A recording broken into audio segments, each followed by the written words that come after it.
Hello, everyone. You all look marvelous today. I'm happy to be here with you. It's Saturday, March 2nd. We made it into March, so time marches forward. My name is Gary Gomes. I'm going to talk to you about the astrological indicators for this week and month. Excuse my hair. I need a really good haircut or hairstyle. Excuse me while I try to get it to behave a little better. I'm not sure this is working. Oh God.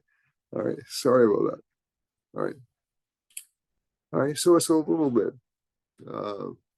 It's a little a little bit better. We're going to talk today about Vedic astrology, how it affects how the planets in the sky affect you, how they affect the world. And we're also going to touch a little bit on the lunar eclipse. I've avoided talking about the lunar eclipses thus far. We have a lunar eclipse occurring March 25th. This will occur around 3:25 a.m. my time. Let me check the time just to be sure. Hold on a second. No, 3:12 51 a.m. my time, and around 7:12:51 in the universal time zone, which is set in around Greenwich, England. So I'm using my local time because essentially what it'll do, it'll give the same chart as the Greenwich chart. And I also wanted to focus on that because essentially it'll be seen as far away as China, Australia, the Far East. So Japan, parts of China. I already said that. I believe it's the Philippines, and as far west, excuse me, as that, and as far east as I believe Norway and Sweden. But its main focal point will be actually in North America and in a large segment of South America. So this will be, and the solar eclipse occurs, as we already know, it runs up through on April 8th. It'll hit pretty much all the way through Indiana and southwestern United States. That'll be the critical area it will hit. But, I'll show you a map. I'm going to try to share the screen just to show you a map of where it's going to hit, with apologies to the website that I'm about to show you. I just want to see if I can show it to you. Let me see now. By the way, if you do want to contact me for readings or for lessons, my phone number, also my text message number is 508 525 0001. And so you can text me or call me there. My email address is GaryGomesG@gmail.com. So that's GaryGomes at gmail.com.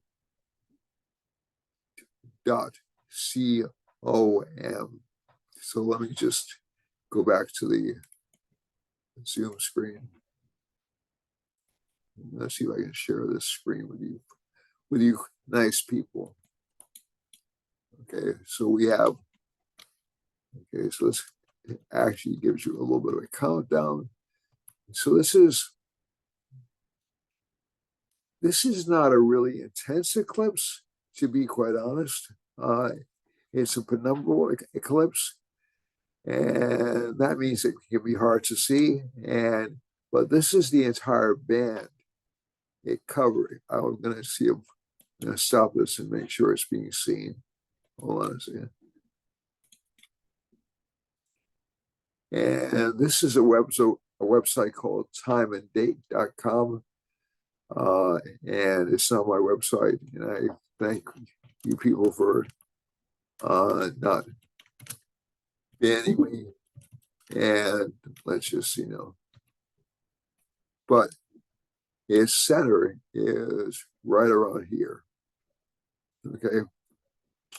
So the center of the eclipse encompasses North America and large portions, except for eastern Brazil.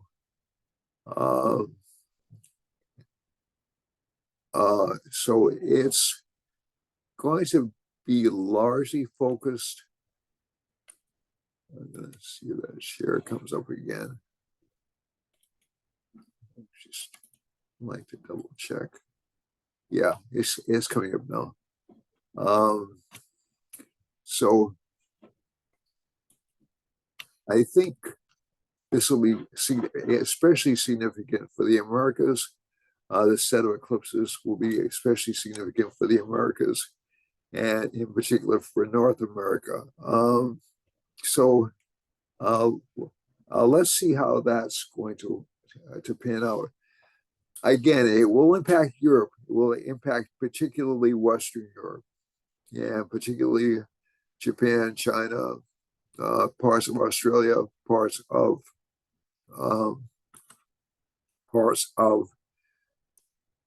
the Philippines, and parts of Guinea, the island of Guinea. So I think one of the things to keep in mind when we're looking at eclipses is lunar eclipses are governed by Rahu. They're under the control of Rahu, or the North Lunar Node. So that will give a certain amount of panic. We're actually already seeing that right now in a lot of the news coverage about the presidential race. So you're seeing a lot of scandal, accusations of conspiracy from both sides of the political aisle. So some people are looking at what's happening in the Americas, as in the United States in particular, as being politicalized from both sides of the spectrum. That's been a recurrent theme that I've been talking about with you over the past few months, maybe over the past year. And I think essentially that's true. I think essentially what you have is you have courts and other institutions being politicalized because it's an election. It's not, I think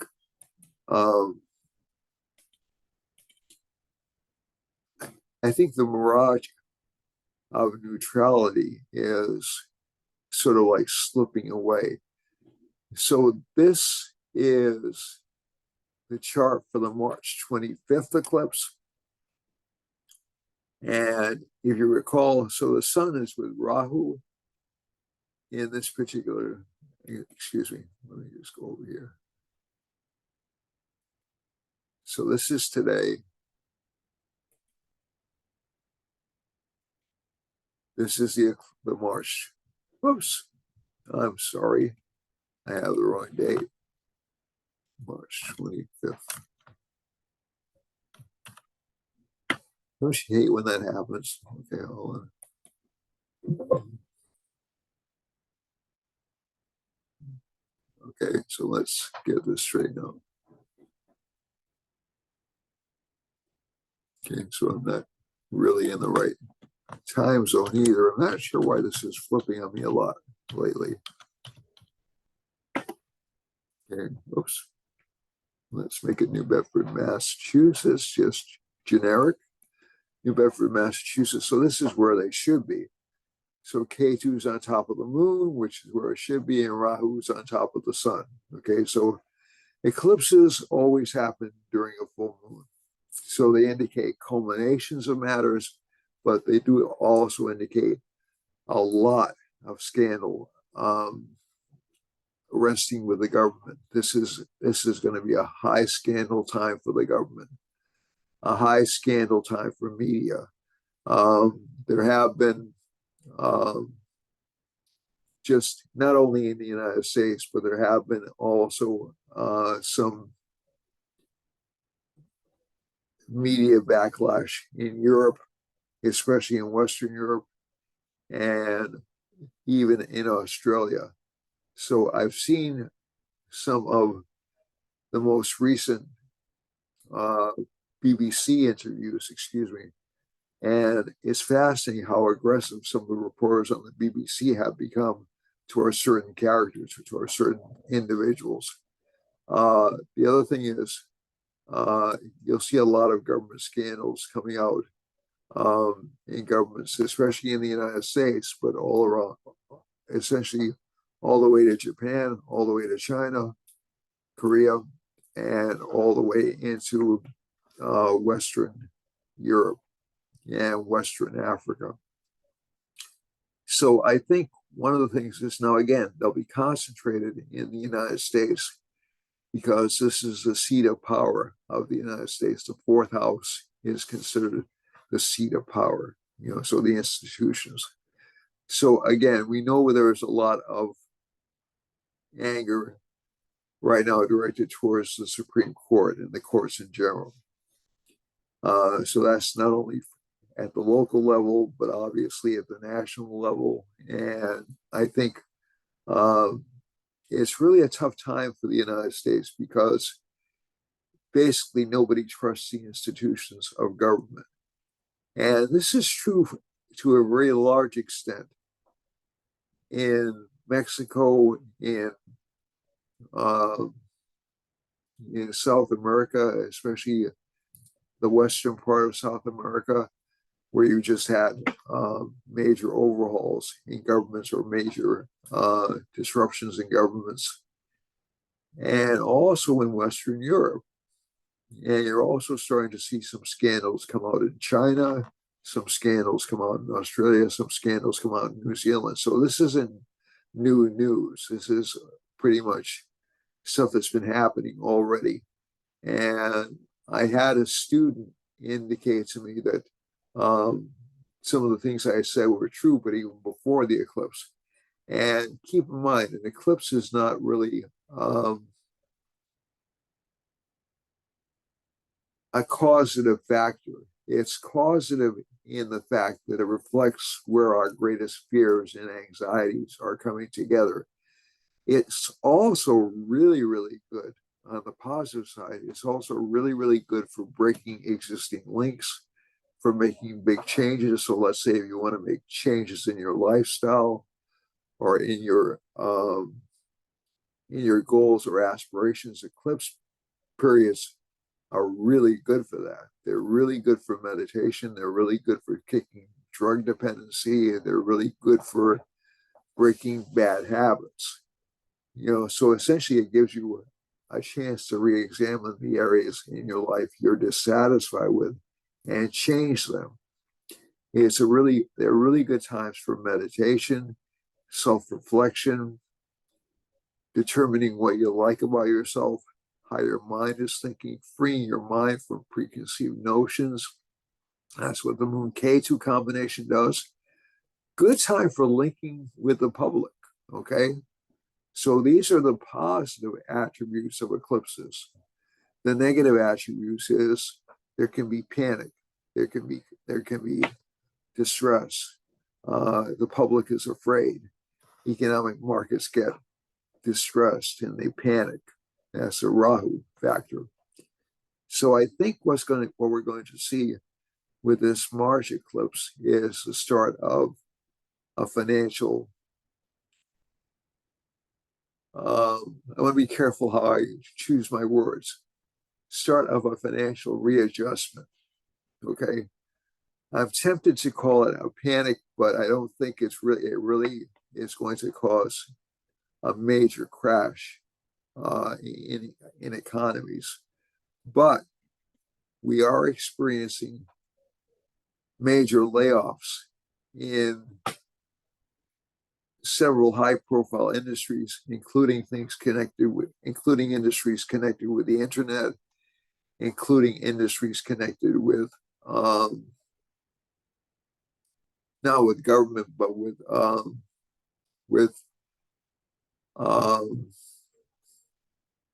media companies. So Paramount has just announced like major layoffs, and there is some doubt that Paramount uh, will survive. Certain of the cable news broadcast networks uh, are threatening. CNN in particular is threatening highly paid talent with either pay rate reductions or with firing. And also, you're going to see a lot of retail operations. That's already started. Macy's has announced it's going to lay off some people. So even though there is a net demand for some employees, especially what I would call service workers, like in restaurants and things like that. And definitely there's a demand for workers in healthcare industries. That's more of, I'd attribute that more to a demographic shift than I would to an underlying healthy economy, because what's happening is we have this phenomena of the baby boom passing through, so that the analogy that's given for the baby boom generation is this large boa constrictor that's eaten this essentially digesting it, and wherever the baby boom shows up, there's like this big need for attention. And I'm a boomer, so I'm not proud or ashamed of it. It's just when I was born. And so I'm 71. I'm going to need more attention at healthcare providers. We have a smaller population who are at a point they can perform those jobs because the birth rates declined after the baby boom. There was a slight uptick in, I would say, in the 1990s, but some of those people are deciding not to go into those jobs. And I think what you're seeing a little bit is a demographic adjustment more so than an indication of a healthy economy. That's just my judgment. It doesn't mean the economy's horrible, but we do need more people to fill trades and jobs that require hands-on activity. One thing that's been said is that a lot of the middle management positions at the internet companies are being replaced by AI. And judging by what I'm seeing in that market, I think we're going to see kind of a readjustment of that market, maybe as early as April, but certainly by October. Okay. So that's something to watch out for, because AI right now is like the golden child, like Bitcoin was a couple of years ago. AI is the golden child of the stock market. And I don't think it's going to stay the golden child of the stock market. So that's something to watch out for. And you'll see a lot of adjustments in April, and even more, I think, in October. This is not investment advice. I'm not an investment counselor. You should speak with your investment counselor before you make any investment decisions. That's just what I'm seeing astrologically. Also, we have a Saturn-Mars conjunction when this eclipse takes place, excuse me. That'll mean there'll be a lot of attention focused on getting things exactly right over the next couple of weeks, all up until the eclipse of April 8th and even beyond that. So I think one of the things I would look at would be for panic in the government, panic in institutions, especially higher education or religious institutions or media institutions, confusion in media institutions because Mercury is debilitated during this eclipse. And also people sort of sensing there's something really wrong. So this will be a really good time for people who are more in tune with the citizenry. So I like to use my example as K2 moon. Princess Diana had a K2 moon conjunction in her chart. She could link with people pretty easily. She has a lot of popular support from that. Donald Trump, like him or dislike him, has a moon K2 conjunction.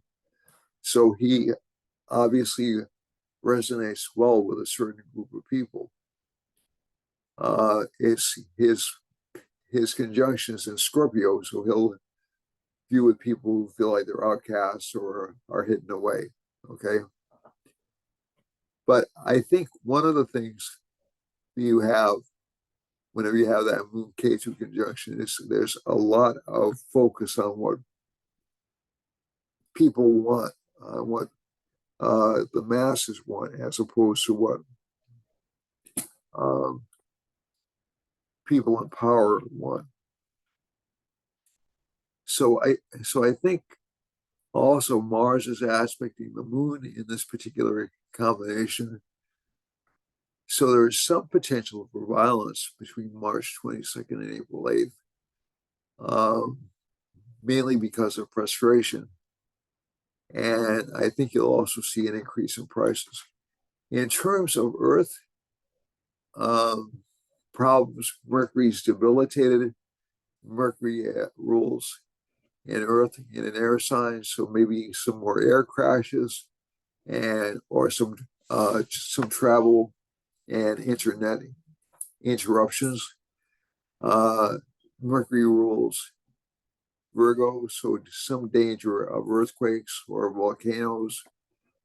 This will be a common phenomenon, a common thread with K2 in this particular sign, but it'll be accentuated roughly between now and I would say around November of 2024.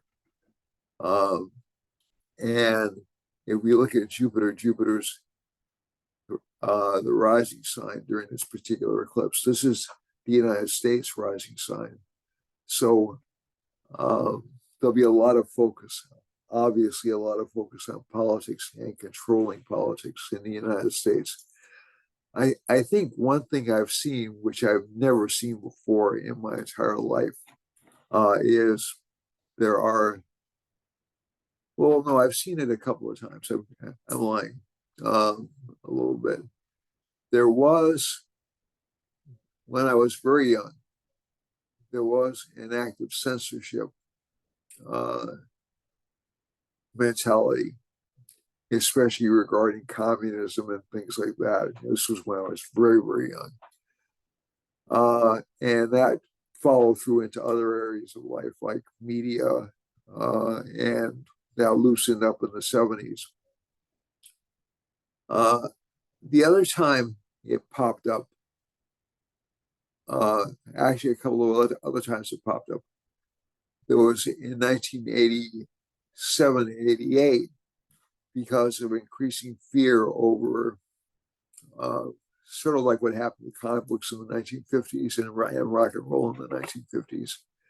There was a fear about, I'm going to stop and share and show the screen again. I just want to make sure this is showing. I hope I wasn't talking to a black screen all this time. There was a fear about horror movies and rock music corrupting youth. In the 2000s, in the early 2000s, there was not necessarily censorship, but essentially the government was given carte blanche to spy on everybody in the early 2000s. So, and we started to see this come out again, especially in what I would call the misinformation wars surrounding the Trump presidency and the COVID epidemic, and where things were banned or limited outright because of, in the interest of misinformation. And now certain books are coming out. There's one book that's saying the First Amendment is not wrong, but it proposes a common sense aspect to freedom of speech.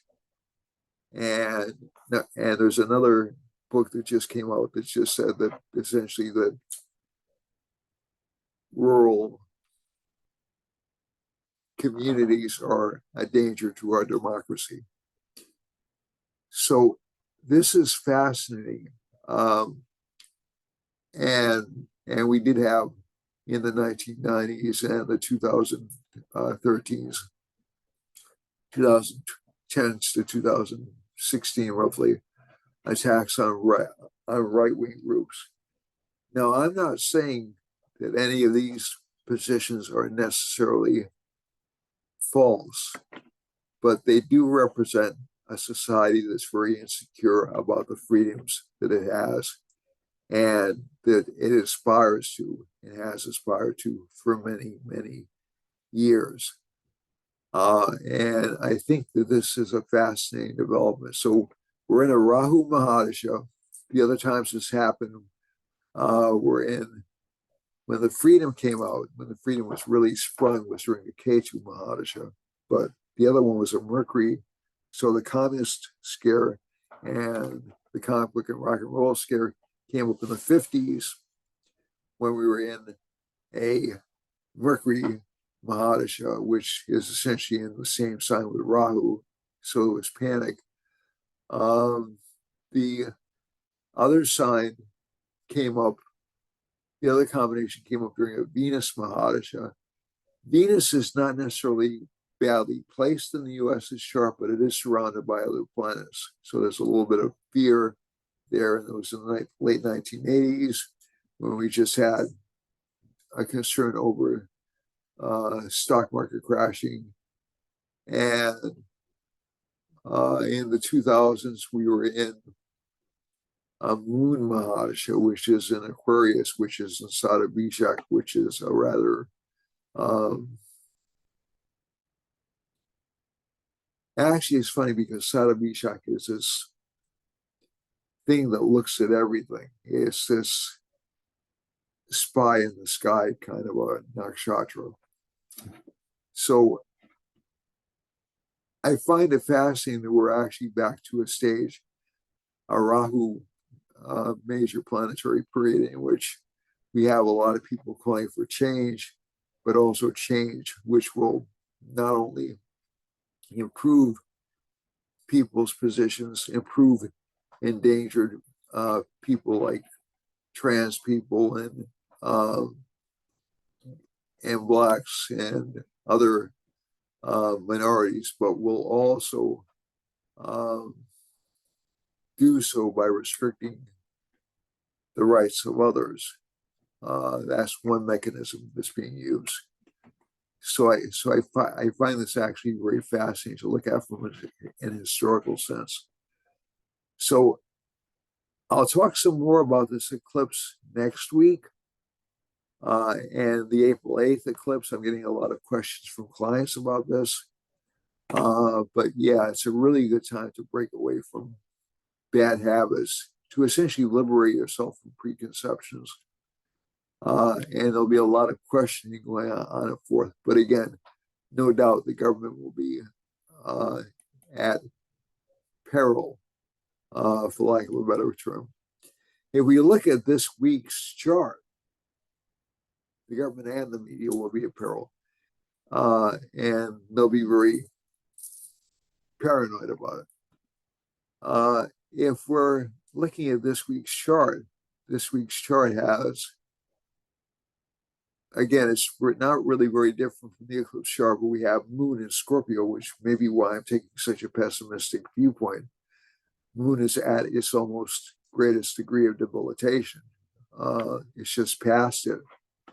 And we have a Venus-Mars conjunction, which can make people ready to fight or ready to argue at the drop of a hat, especially in relationships.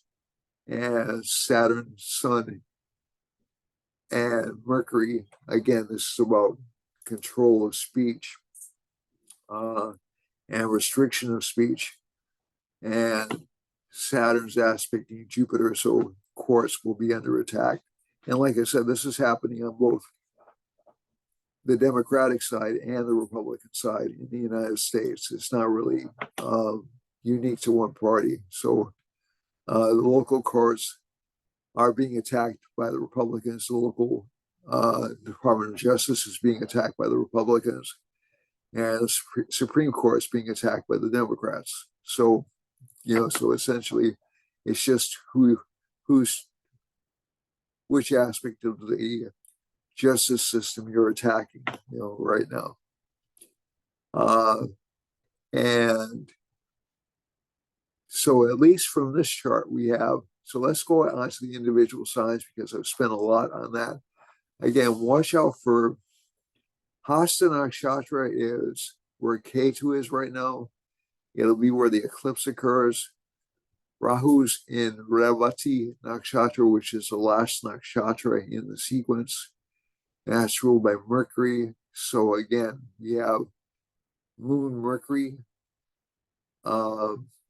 combinations in the chart. This is in the Vimshottari Mahadasha system, which is a unique type of a timing system in Vedic astrology. So this isn't universal, but it's a good indicator. And if we go down to the Navamsha chart, Jupiter's in Virgo and the sun's in Pisces. So that again gives us sort of like the scandal or the, hiding things. A lot of things will come out between March 22nd and April 8th, and a lot more things will come out between October 2nd and the end of the month in prior to the election, I think, in October. And this will be on both sides. This won't be just on one side. But I think one of the things is that Saturn Mercury aspect is still present in the Navamsha chart. So there is an attempt to control speech or control the narrative, and also to control trade and to control news about trade. So again, we are going to see possibly an uptick in prices again, possibly more layoffs.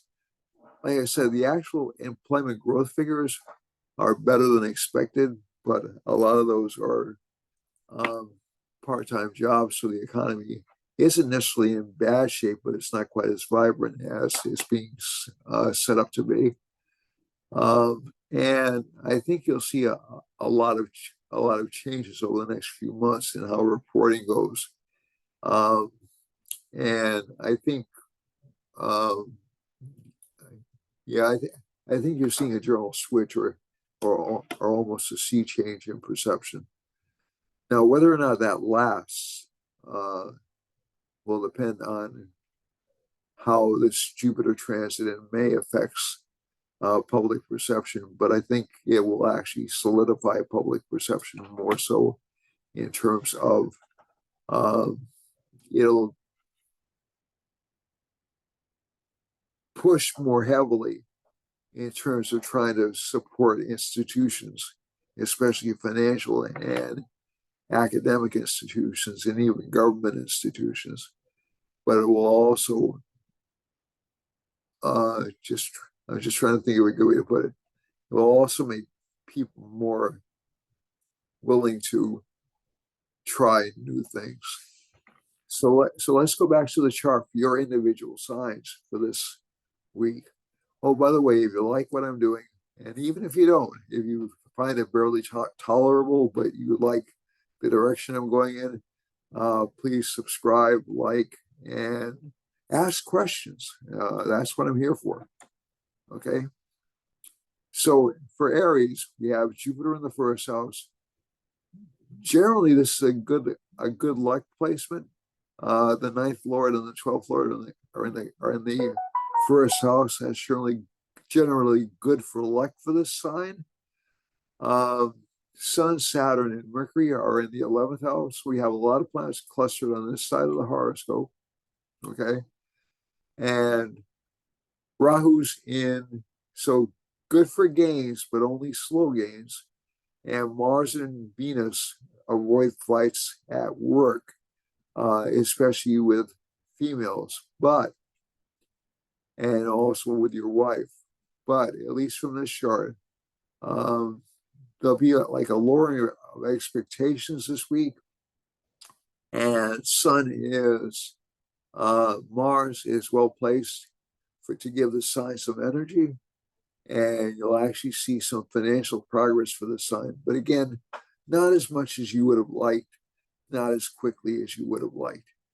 For Taurus, Taurus has Venus, the Lord of Taurus, Venus is placed in the ninth house of luck. That's generally a good placement. So again, Taurus sun signs, that's May 15th to June 15th, will generally have good luck. And this particular combination is good for work. It'll give a lot of work tasks, some temporary financial gains, but there'll be an impulse to spend them too quickly. Also, some difficulty with relationship partners in terms of them feeling a little bit down or depressed. So try to cheer them up or a little bit critical. And K2's in the fifth. I didn't mention K2 for Aries rising, but again, watch out for health issues with K2 in the sixth for Aries sun. For Taurus, children will be acting a little bit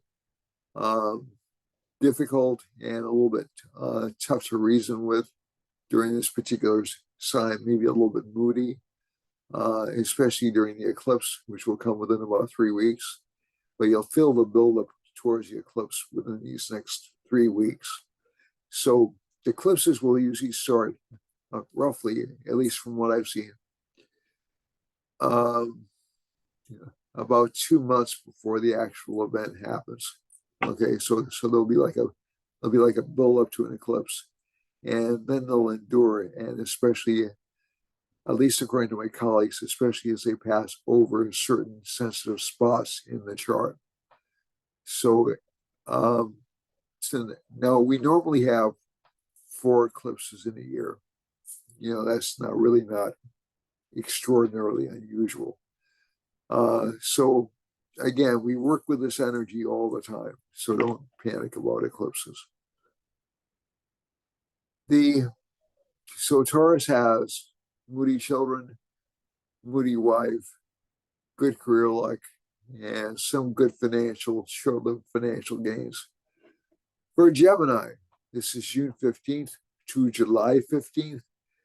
Gemini has Mercury in the ninth house, along with Saturn and Sun. That's a good combination for this particular sign. But again, bosses will expect a lot. It gives slow economic growth, but it does give some Jupiter's aspect by the Saturn. So it'll give good gains. It'll give some fame to the sign. It'll also give some problems with relationships. So maybe some arguments or some uncertainty about relationships. So this will continue for roughly about another month or so. Then relationship uncertainty will stabilize a great deal.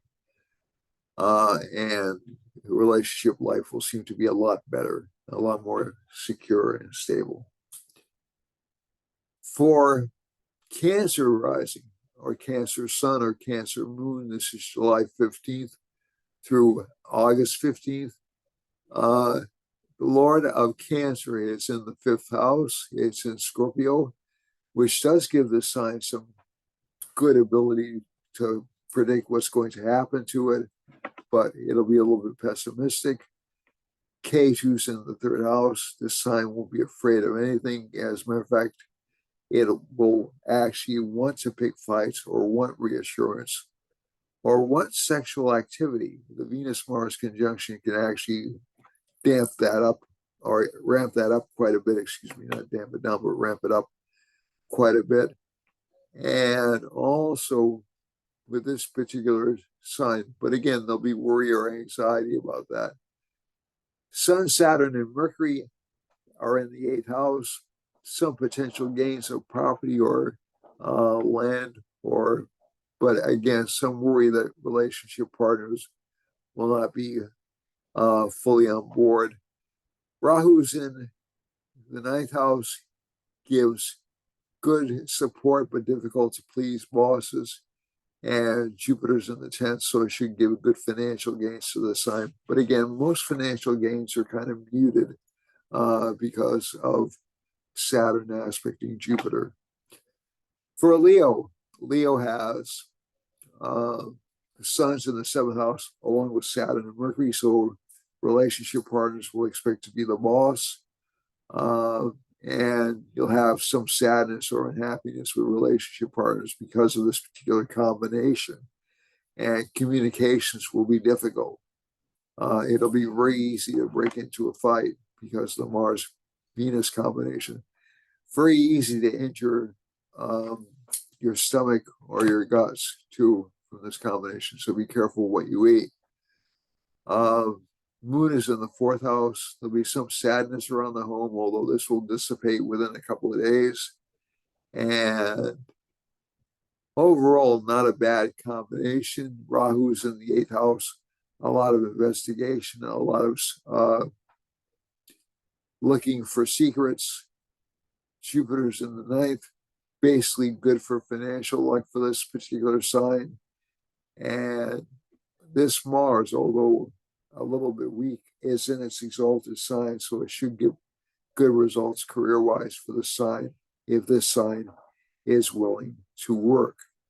And finally, let's get back to that Jupiter over here. Jupiter's in the 9th. Generally good luck for this sign, but again, slow moving. For Virgo, K2 is in the 1st house.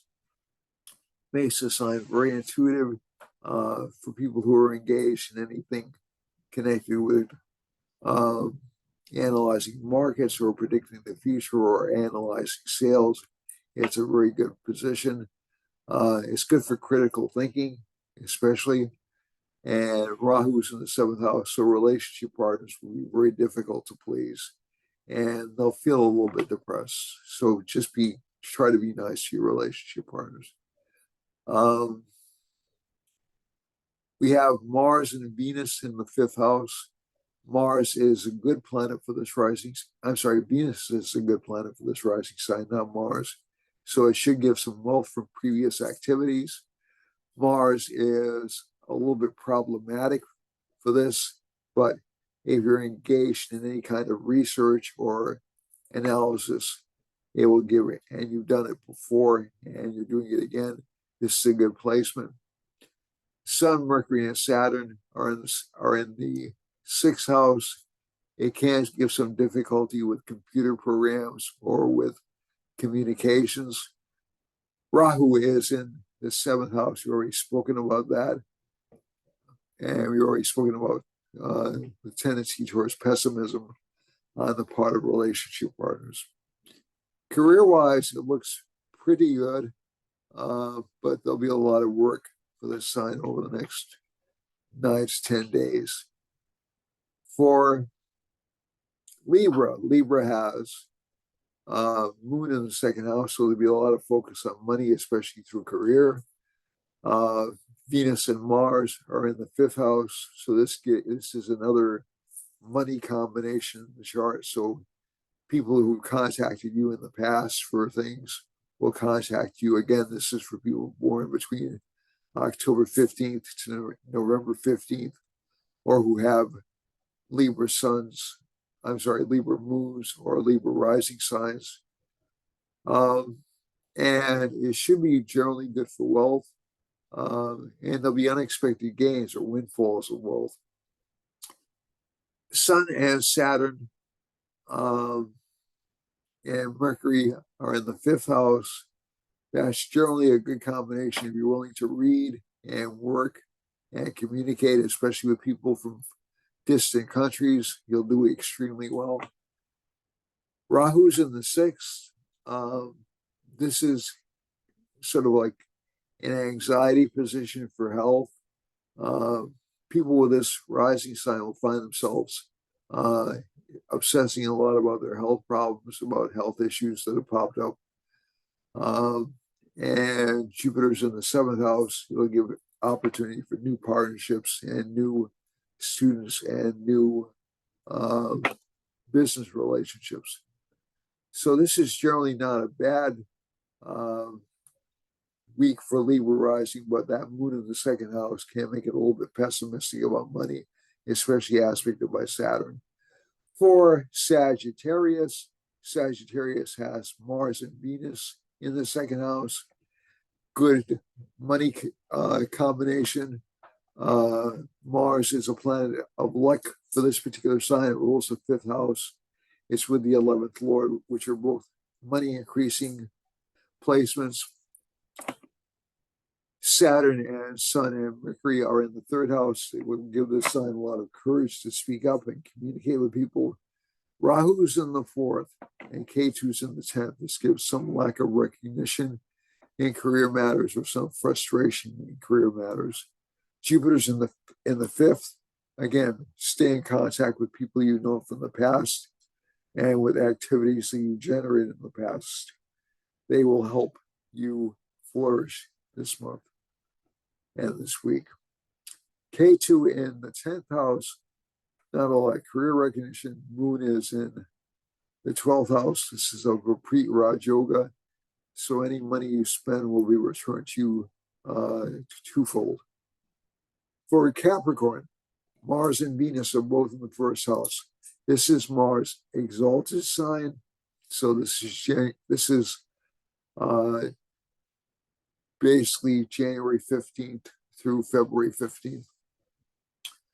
And you can fill in the gaps for the other signs that I didn't give you. I apologize for not doing that.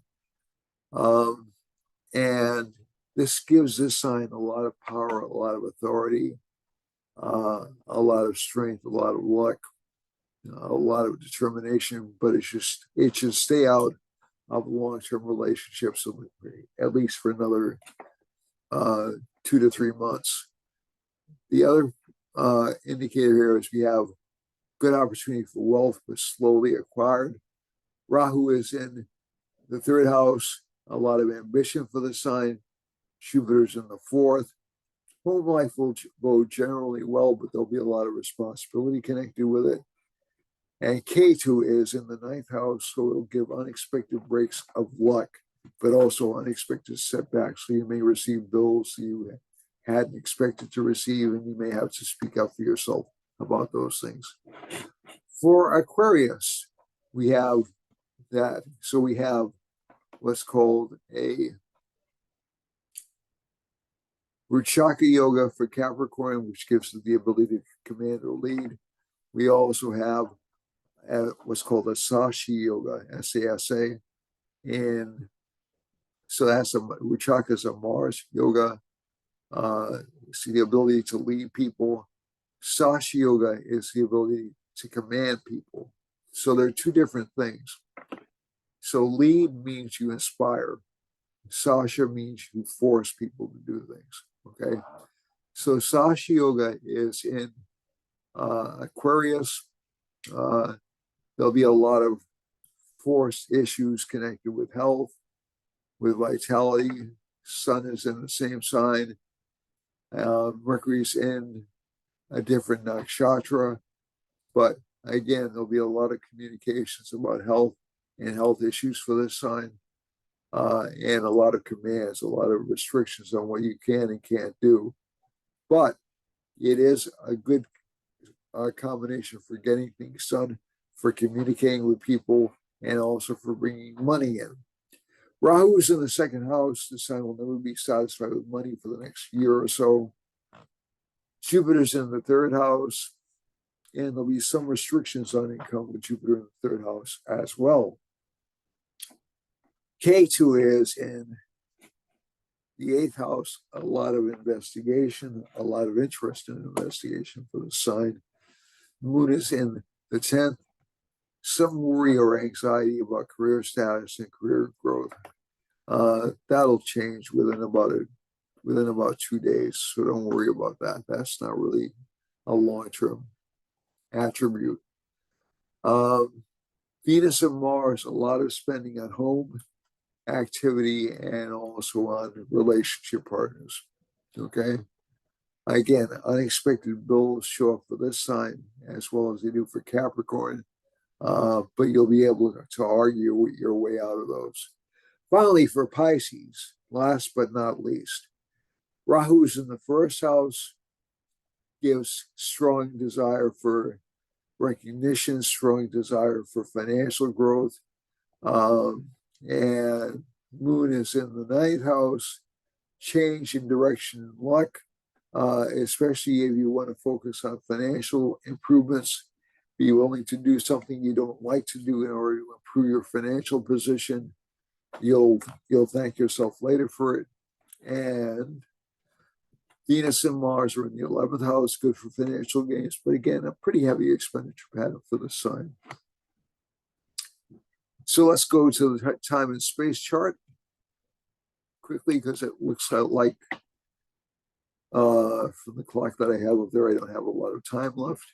So where we can expect some scandals, Hawaii is again a center place from this particular chart. I didn't look at the moon chart, but Hawaii, so and I'll try to get that in. I didn't look at the eclipse chart. We'll look at that next week. The Jupiter's also on the west coast of Canada, so that should bring some limited financial opportunities in. Moon is over California, Nevada, eastern Oregon, and eastern Washington, and a little bit of Idaho.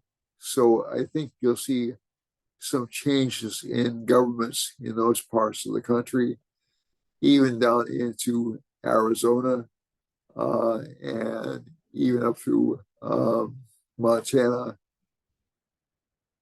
and through Utah. So this looks like kind of and Wyoming. This looks kind of an interesting period. You'll see some changes in central Canada too. But fights, some danger of earthquakes in Baja and Southern California down here. We have a Sun, Mercury, Saturn conjunction. So definitely some economic distress between, or maybe some weather distress between Michigan, Minnesota, down through Iowa, down through Louisiana, and eastern Texas. We have a Rahu line running straight, almost straight through Washington, D.C., but it's closer to New York. So there'll be government scandals. There'll be government scandals in the Dominican Republic, in Venezuela, down through Colombia, down through Peru, Argentina, Bolivia, and also there's a Jupiter line running through Brazil. Brazil should have some popular mandates. Mars and Venus are in conjunction, so there's some potential for violence in Brazil. Maybe even some governmental agitation. Sun, Saturn, Mercury. We'll be hearing a lot of news from Ireland, Spain, Portugal, Western Africa, including Ghana, and down by the Ivory Coast. Excuse me, I didn't mean to do that. Let me zoom out. And there'll definitely be governmental scandals in Sweden, down through Poland, Germany, Greece. Germany's over here, really, but they'll be affected.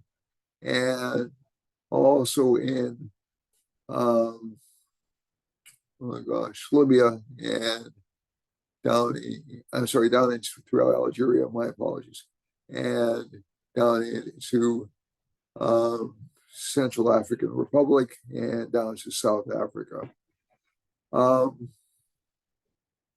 Maybe even into Greece and Bulgaria and possibly into Turkey. We have a descending Mars line running right through here in,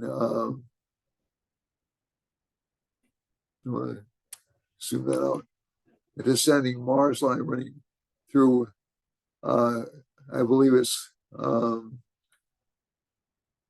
Tajikistan, it's the place that Barat allegedly comes from. I can't remember the name of the country. No, it's actually Syria. It's down through Syria, Iraq, and affecting Iran, Israel, and so that bloodshed will continue in Israel. It may actually move over into Yemen and even into Saudi Arabia and the United Arab Emirates. Let's see, we have a Venus line running through Afghanistan, Pakistan. So there may be some flooding in Afghanistan and Pakistan and some governmental disruptions and some slowing of the economy in central India, down through Madras, down through Sri Lanka. Over here in China, the only line that's running through it is a Rahu line. And so that indicates some panic and maybe even some rioting in China. I wouldn't be really surprised.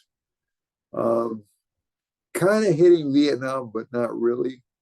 Kind of hitting Borneo and Indonesia as well. So there may be some economic panic in those parts of the world. And we have a Jupiter line going through Western Australia, some slowing of the economy, and the Moon line, some anxiety running through this part of Australia and through Western Guinea and Eastern Guinea over here, also into Japan. And finally, we have Sun, Saturn, and Mercury, governmental scandals, and also bad communications in New Zealand. So that's what I'm seeing over the following week. If we're talking about things like earthquakes, the areas I pick would probably be the Mars lines. So we have Syria, Iran, maybe even the tip of Africa over here, and maybe Eastern Europe, because that's actually a relatively common earthquake line. We've spoken about California and Arizona, and let's see, and possibly some kind of weather disaster in eastern Brazil. Okay. And possibly some earthquake damage in Australia up through Japan. So that's it for me for this week. I hope everyone has a wonderful week. Go ahead and shine on you guys. And I love you all. And I wish you the best of luck, and use the upcoming eclipse as an opportunity to change, not to be afraid. Okay? Thanks a lot, folks. We'll see you next week. Happy trails. Bye-bye.